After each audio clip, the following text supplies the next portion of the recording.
Гледате вестите на Сител. Во студиото со вас Маријан Николовски. Централен дневник во 19 вечерва гледаме. Водата во Гостивар ги скара Мицковски и Филипче. Села ја блокираше седницата за партенички прашања. Гостиварчани се уште без вода за пиење. Се чекаат 3 последователни исправни анализи. Последната покажа присуство на бактерија.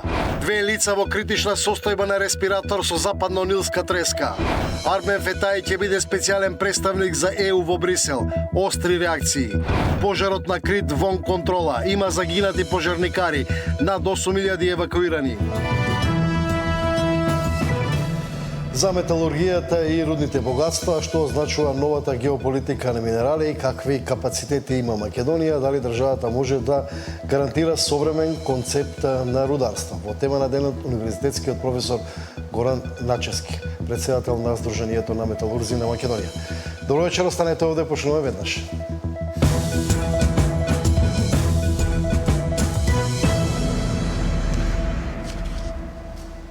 Во собранието денеска последен ден за партенички прашања пред одморите, водата во Гостивар главна тема на препукувањата меѓу премиерот и лидерот на опозицијата.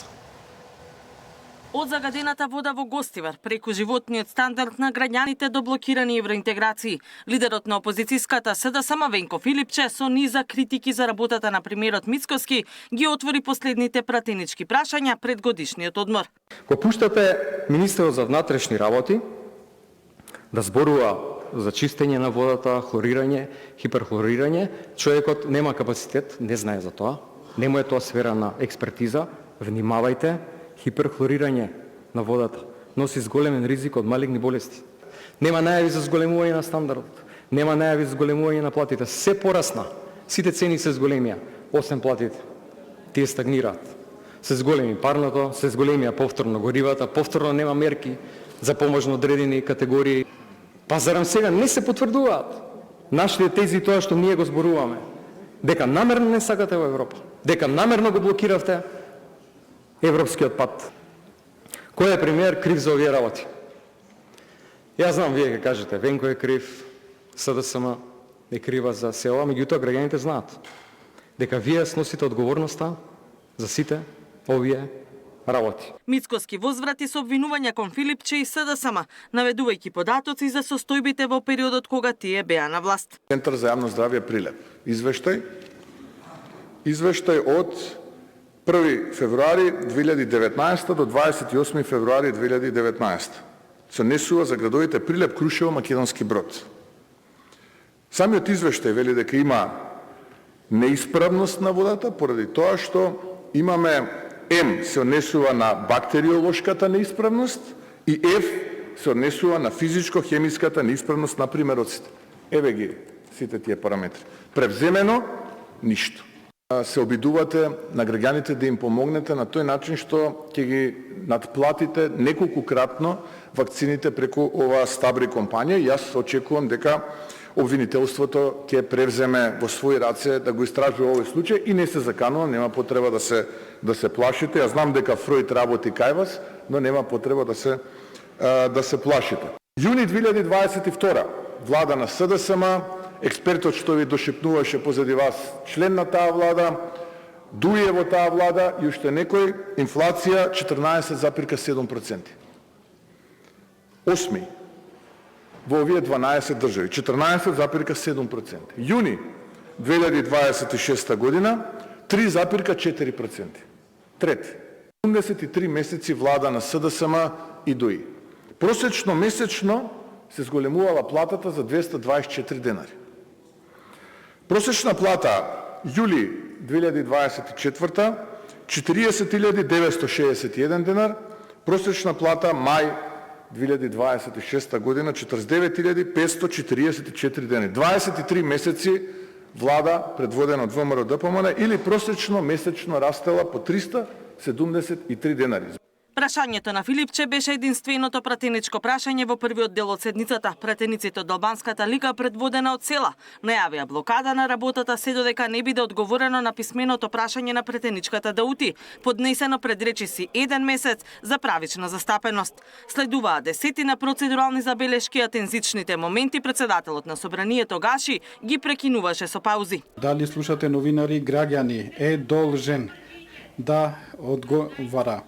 Затоа не може да се продолжува со оваа седница. Јас барам денеска цела опозиција да стои позади моето барање, во спротивно не сакам тоа спротивното да го кажам. Но додека премиерот не даде одговор на поставеното прашање од пратеникот, ние тука ќе бидеме и нема да дозволиме пратенички прашања. Повеќе од ова не знаеме како да ви кажеме. Последен пат што се обраќаш од место. Имаш говорница, можеш да излезеш тука, јас сум пратеник и моето право ќе го користам како што јас сакам. Значи и за процедурално и за било што. Кој ви брани да поставите прашања? Не дозволувате да продолжи седницава по однос на процедурата која што сите заедно сме договориле и врз основа на која што ќе функционира.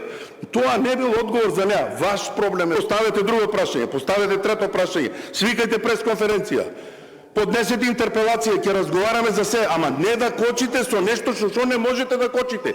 Имавте можност 5 пати. Не може да се злоупотреби деловникот. Не можеме. Ако ви инсистирате, пауза. Во паузите Даути добила одговор од владата, но седницата се уште е во пауза. Со оваа седница собранието заминува на колективен одмор. Катерина Нешкова, Сител телевизија. Собранискиот спикер Африм Гаши потврди дека ниту годинава лично нема да учествува на чествувањето на Илинден, наместо тоа ќе оди на конференција во Египет. Според системот на ротација, собранието оваа година треба да биде покровител на чествувањето во Крушево, но наместо Гаши таму ќе се обрати под председателот Антонио Милошевски. Сепак, според него, ова не значи непочитување на државниот празник, лани беше на болничко лекување. Во однос на специјалниот закон за Скопје, Европската престолнина на културата 2028 година, кој беше повлечен вчера од дневен ред на седницата, Гаши вели дека ќе се доработува, иако веќе е јасно дека ќе биде носен со Бадентер. Јас лично нема да одржам говор таму, но сум дел од организацијата, моите поканите се испратени во моје име, има собраниски делегации во сите места и во Пелинца и во Мечкин Камен и пред собрание, така да собранието како институција ќе учествува потполно во делот на чествување Илинден, со тоа што мислевме дека не треба да се пропушти можноста да се учествува на една таква важна конференција. Од друга страна имавме и официјална посета на средба со египетскиот председател на собрание и така натаму. Така да сакам во јавноста и на сите граѓани да им пратам порака дека Африм Гаши, председател на собрание, ги почитува сите државни празници, тоа сум го покажал секогаш. Од првиот ден во политиката, особено сега во својство на председател на собрание, мислам дека нема никаков простор за двоумење дали го почитуваме или не. Мнозинството не секогаш сака по секоја цена нешто да се доноси. Ако има отпор, ако има аргументирани ставови, сакаме секогаш и ние да попуштиме, и така беше и вчера. Значи, во најбрз можен рок ќе треба да седнат пратеничките групи, координаторите, да видат дали е содржината на законот проблем, дали е процедурата што се однесува до Бадентер. Апсолутно тој закон ќе се гласа со Бадентер, затоа што и околу тоа имаше двоумења. Гостиварчани се уште без вода за пиење. Се чекаат 3 последователни исправни анализи. Последната покажа присуство на бактерија. 2 лица во критична состојба на респиратор со западно-нилска треска.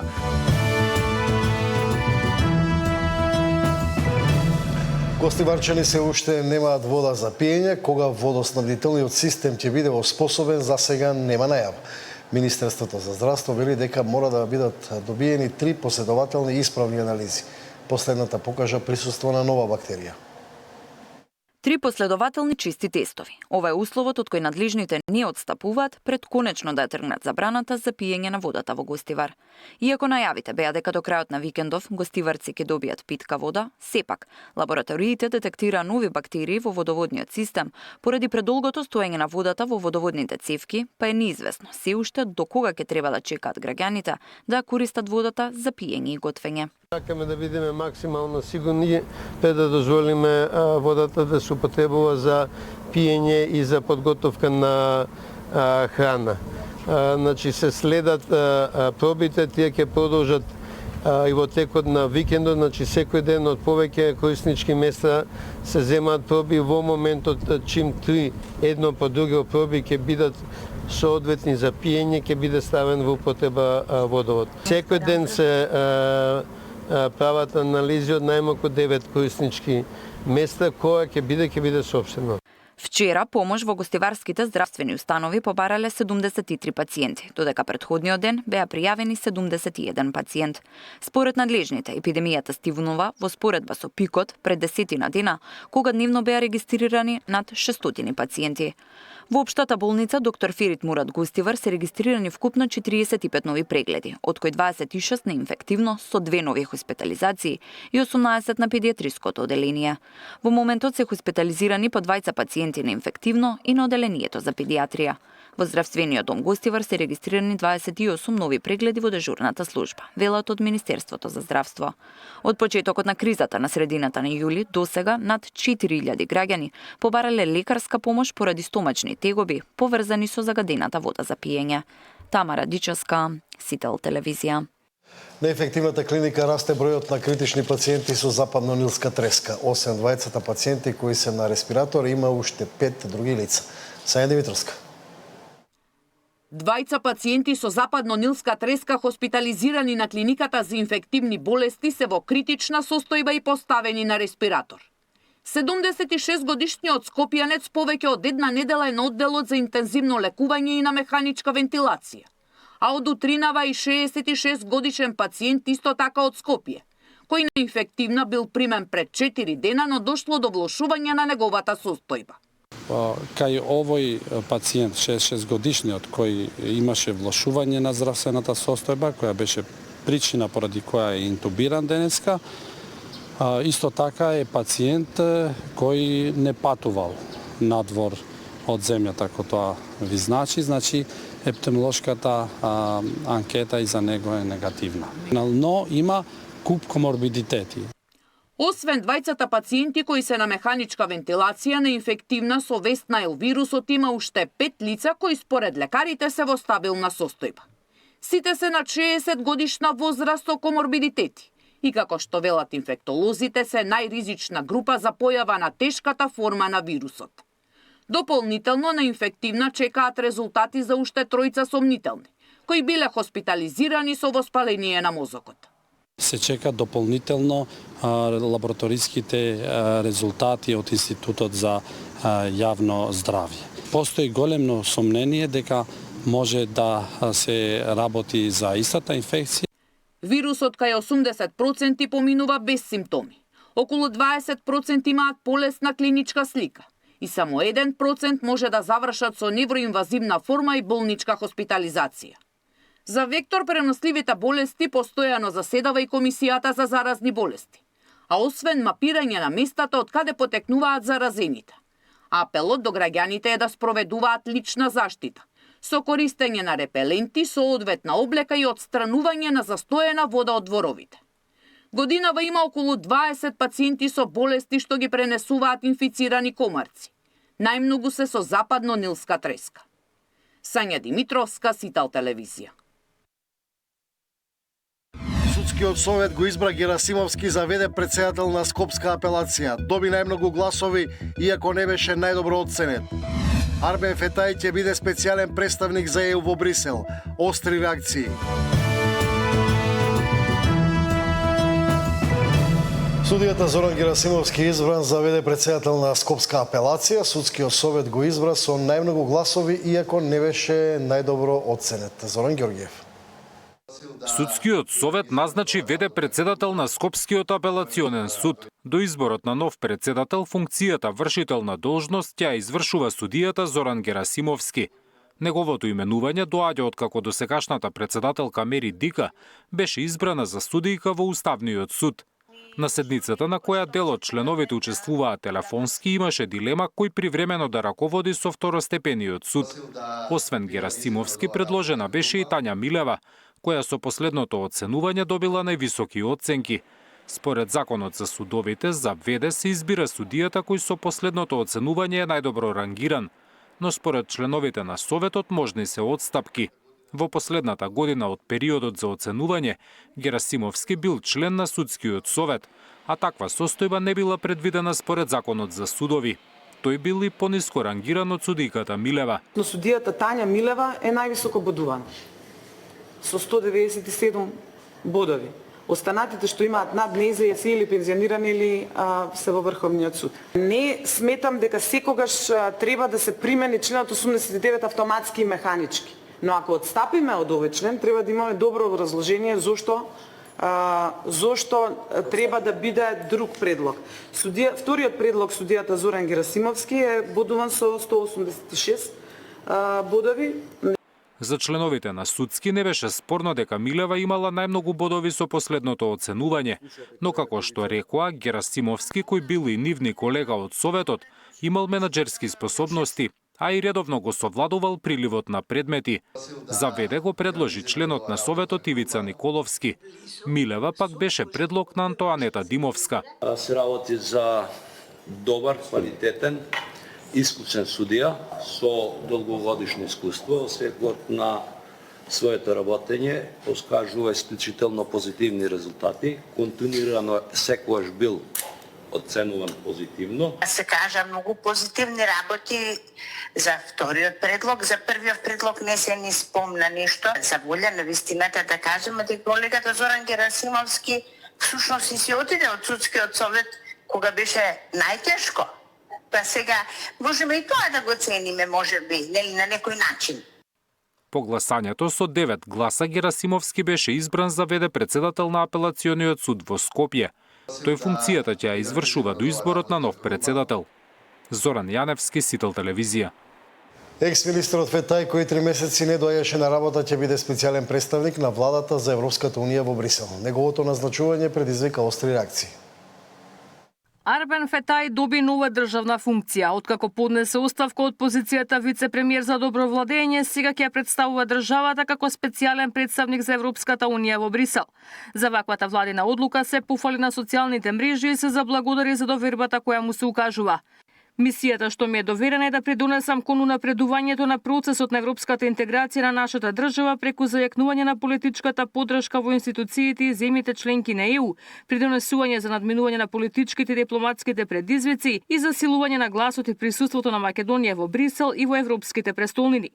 Од влада потврдија дека назначувањето е согласно законските надлежности и воспоставената практика.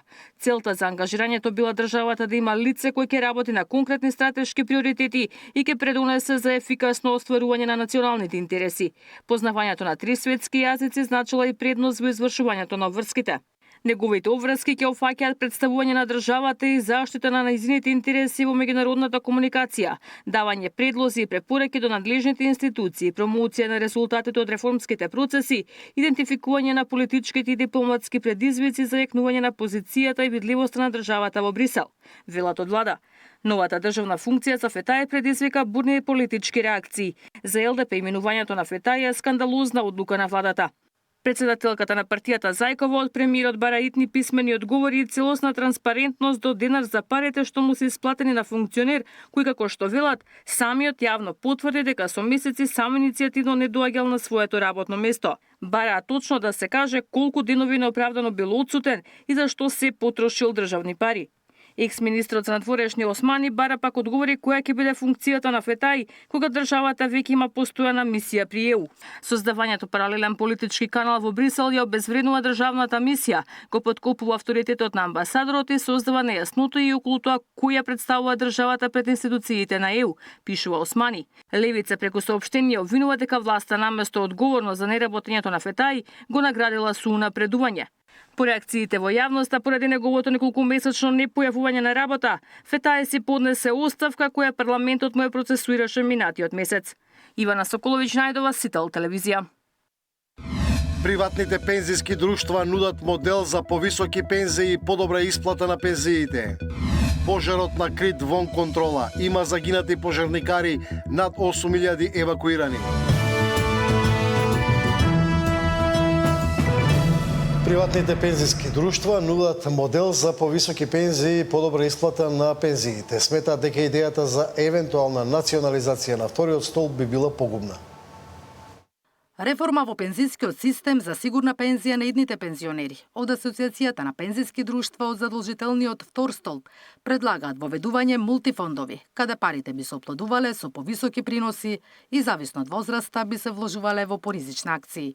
Моменталниот конзервативен модел им носи годишен принос од само 5,5% на идните пензионери и според законот над половина од сумата мора да се вложува во државни обврзници. Затоа сметките на осигурениците се пониски од планираното. Сепак од Асоциацијата велат дека евентуалното национализирање на вториот пензиски столб долгорочно би се покажало како погубно. Треба да знаат осигурениците дека средствата во вториот столб се личен имот, кој што е наследен и без разлика дали се работи за осигурување во текот на работниот век или по пензионирањето, тие имаат зголемен степен на заштита, освен семејната пензија која останува како право, дополнително е и правото на наследство. Со реформата на пензискиот систем пред 20 години, воведувањето на задолжителниот втор столб беше да му помогне на ПИОМ за да се стабилизира и со тек на време да се намалат префрлањата од буџетот за да може да се исплаќаат пензиите.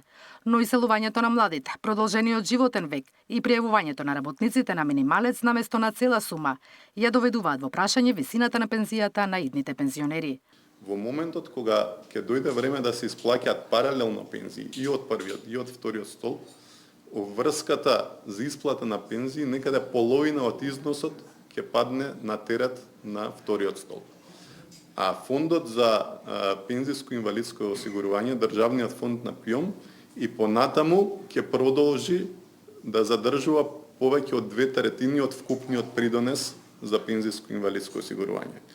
На тој начин поголем износ на придонеси во првиот столб, а поделена обврска за исплата на пензиите, значи дека низ годините постепено ќе се избалансираат приходите и расходите на ПИОМ и ќе дојдеме до состојба на негова одржливост. Во моментов над 630.000 осигуреници се членови во вториот пензиски столб, а само 150 пензионери земаат пензија од истиот, која е минимална, нешто на 10.000 денари. Првите поголеми исплати ќе следуваат после 2030 година, кога се очекува околу 5.000 пензионери да се исплаќаат од овој столб, ако не се воведат мултифондовите. Од Асоциацијата не очекуваат дека идните пензионери би се радувале на повисока пензија. Наташа Мерсовска, Сител телевизија. Министерството за дигитална трансформација воведува можност за електронски сертификат за квалитет на земјоделски производи кои компаниите ќе може да го добиваат без да одат во Државниот инспекторат за земјоделство. Македонските компании одсега преку порталот услуги.gov.mk ќе можат електронски да добиваат 2 сертификати, без да одат во Државниот инспекторат за земјоделство. Станува збор за уверение за квалитет за земјоделски производи, преработки и стоки и еден сертификат за извоз на вино. Министерот за дигитална трансформација Андоновски рече дека овие услуги треба да им помогнат на компаниите побрзо да доаѓаат до потребните документи, што е важно за нивното работење и за извозот. За една компанија времето потребно за добивање документ не е само административно прашање. Тоа е дел од трошокот за работење, од брзината на производството и од нејзината конкурентност. Доколку институциите доцнат, доцни компанијата. Доколку постапката е сложена, растат трошоците и се намалува можноста за развој и извоз. Затоа за нас дигиталната трансформација не представува само воведување нова технологија, представува промена на начинот на кој функционира државата и на односот што институциите го имаат кон граѓаните и компаниите. Освен што документите ќе се издаваат во електронска форма, со иста правна важност како и хартиените. Целосно е дигитализирано и плаќањето на административните такси. Со ова дигитализација се поедноставува целокупната постапка за користење на услугите, се скратува времето потребно за добивање на сертификатите, се елиминира потребата од нивно лично подигнување во инспекторатот и се намалуваат финансиските трошоци што компаниите ги имаат при користењето на овие услуги. Андоновски најави дека од септември почнува ИБА проект преку кој ќе се развијат 51 нова електронска услуга. Паралелно ќе се дигитализираат уште околу 60 услуги од 10 институции, откако ќе се поедностават процедурите. Тој најави воведување систем со кој правителите ќе можат да овластуваат и други вработени да користат електронски услуги во име на компанијата, наместо тоа да го прави само одговорното лице. Мартин Арсов, Сител телевизија.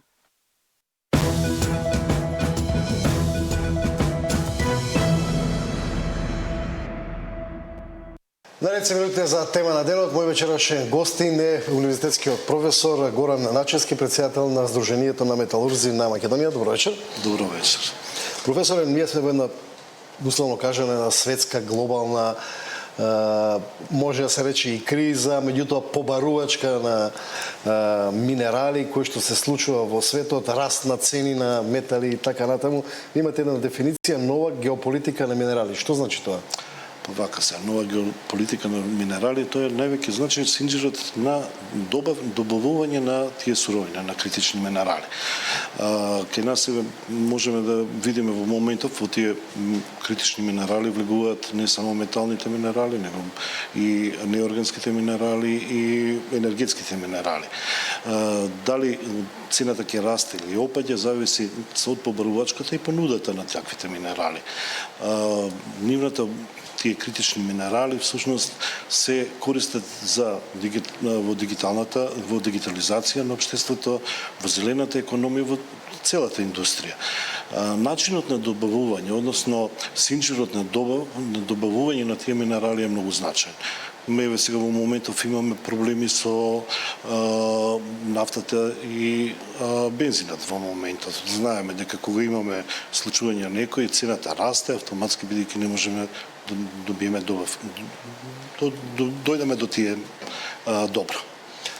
Тоа значи дека за ние кои се може да ги дефинира, кои се тие критични минерали? Тоа е нешто што моментов е голема има голема побарувачка, тоа се најчесто ретките метали кои се користат кои се користат во добивање, во складирање и добивање на електрична енергија, оствари за енергетиците, добивање на електрични производство на електрични возила, сега тој што не е најголем тренд, но и во користење на компјутерите за дигитализација и на пример со растот на вештачка интелигенција уште побарани се бидат. Секако се повеќе. Кои минерали се тоа? Најчесто се метални минерали и тоа бакарот, кадмиумот, никелот, каде што се сместуваат, се користат за добивање на батерии. Ако речеме, кога збориме критични минерали, на што мислиме, тие ги нема или не се ископани? Ги нема доволно. Значи, побарувачката на нив е многу поголема од понудата што има во моментот. Да, некаде не се ни ископани, но некаде се користат и си ги чуваат за себе. Значи, тие што ги држави што ги поседуваат, си ги преработуваат и ги користат за собствено производство. Ако правиме една, например, анализа во светот, кои делови од светот во моментов се најексплоатирани на тие минерали и каде Македонија стои? Има ли направено анализа дали во Македонија? Ке нас, да, направени се геолошки испитувања. Во светот најголем производител и извозник, односно и затоа и се дефинирани како критични минерали, Европската унија ги има дефинирано со уредба, бидејќи увозот е 95% од Кина. Значи, таму се тие производството. Кај нас од геолошките испитувања докажано дека имаме дел, пред се бакарот во големи количини, златото како благороден метал, но има и мали количини на кадмиум, индиум, палатина, паладиум, кои што се во склоп на олово-цинковите концентрати, кои што исто така се експлоатираат кај нас. Ние сме да речеме некоја статус кво состојба веќе по период. Во моментот, да, тоа значи дека Имаме потенцијал, но не е потполно неискористен. Направени се минералните испитувања, докажано дека постојат, но сега не ги искористуваме. И всушност ова се нашите 5 минути кои што може да поминат и да не да останеме, затоа што овие критични минерали сега во моментот се потребни, метали. Може би требаше прво да ви објаснам и за јавноста што е минерал, што е метал, до како се стига до метал. После некое време може истото да се рециклира. Значи, кога веќе ќе се заситат, а тие се за неколку децени, тие метали кои што се сега во моментот критични, може би нема веќе да бидат критични. Значи, имаме во јавноста незнаење што е минерал, значи минерал како суровина, што е руда, што е концентрат и на крај што е метал. Просто можеме да ви кажеме преку бакарот. Имаме минерална суровина која што во својот состав има бакар. Кога се ископува рудата, во својот состав има 0,2% само бакар. За да можеме да се искористи, односно да се издвои бакарот од него, се концентрира. Процесот на концентрирање на рудата се врши со дробење, мелење, флотација, може да биде и со магнетна сепарација и добиваме концентрат кој што има 20 до 30% бакар во својот состав. Значи тука имаме еден процес на концентрирање на металот и ова веќе влегува во металушките процеси. Заедно со рударството, ова е металушка подготовка, ние го нарекуваме. Потоа, тој концентрат е всушност основа за производство на металите. Значи, концентратот како таков оди на топење, па потоа на електрорафинација, односно електролиза и се добива метал со 99,9% бакар. Тоа се прави све на едно место или? Најдобро е да се прави на све на едно место. Ние во моментов имаме мал процент што се произведува во бучим како метал. Обично застануваат кај концентратот, но економски најисплатливо би било да можеме тој процес да го заокружиме и кај нас да бидеме постројки каде што и ќе се, како што е, например, направена Фени, каде на времето со Ржаново, кога се користела таа руда, каде што ќе се искористува, вади рудата и ќе се добива метал.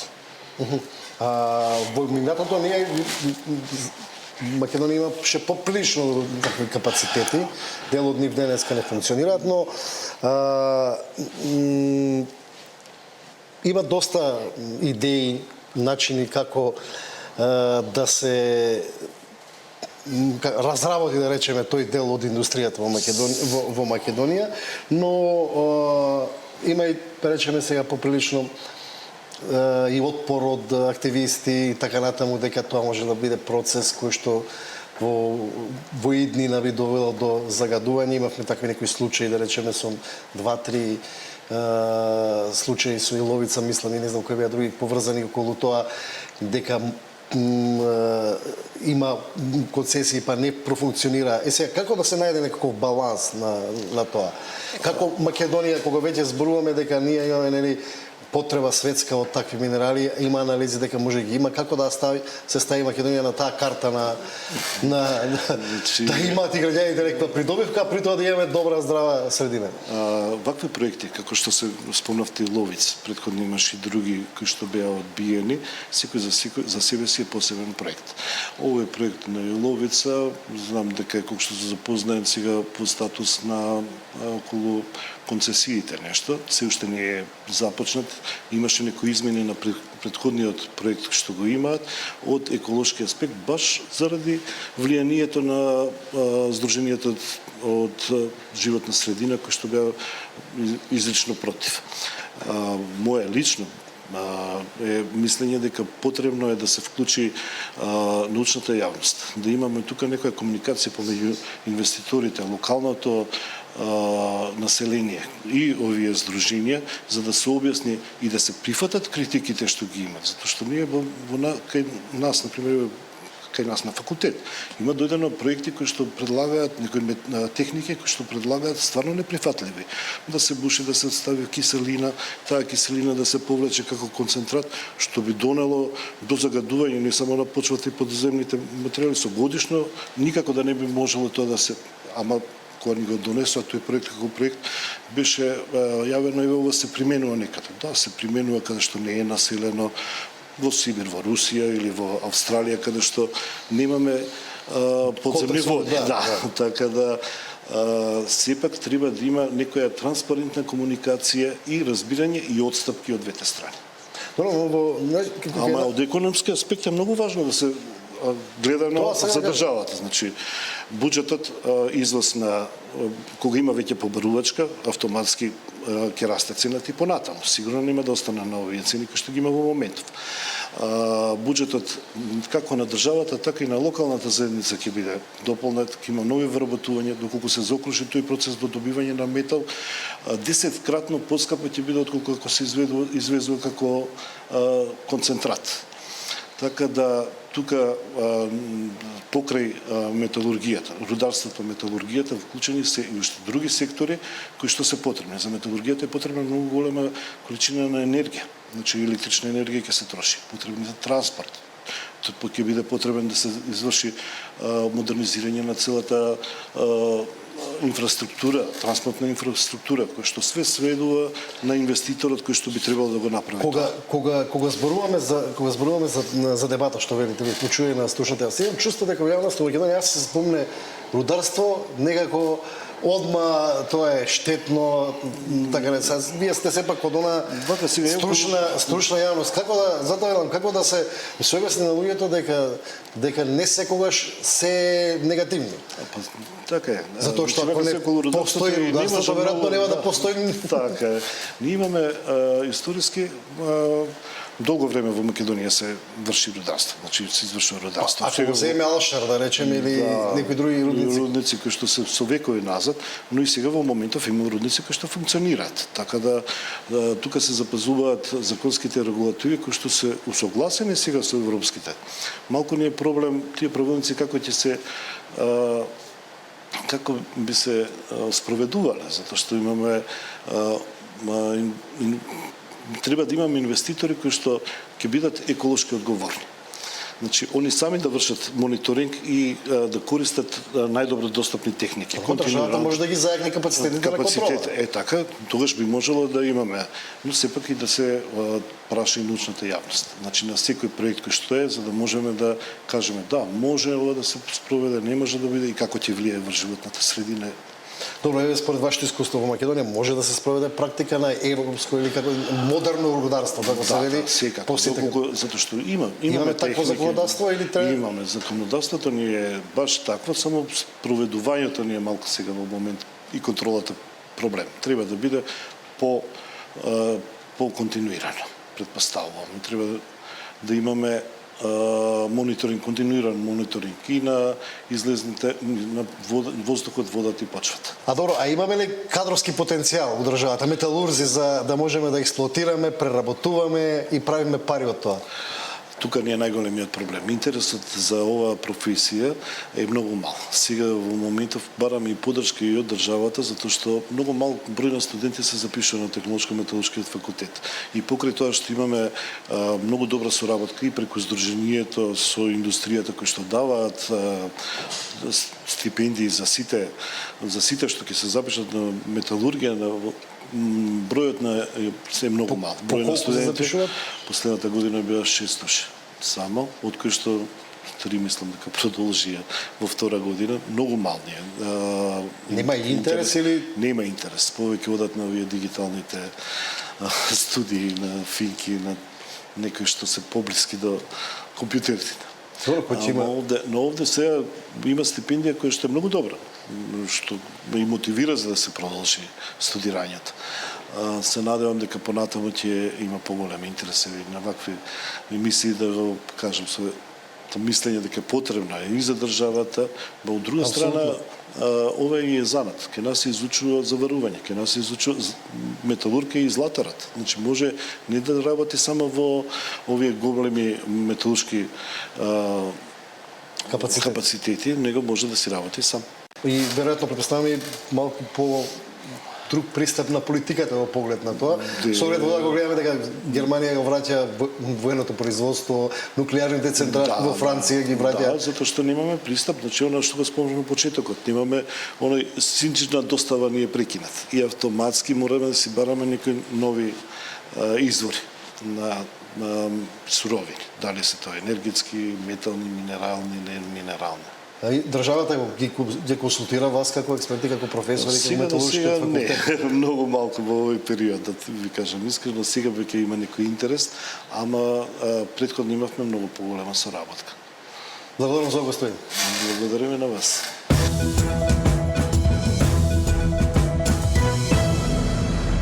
Ред се минутите за вести од светот.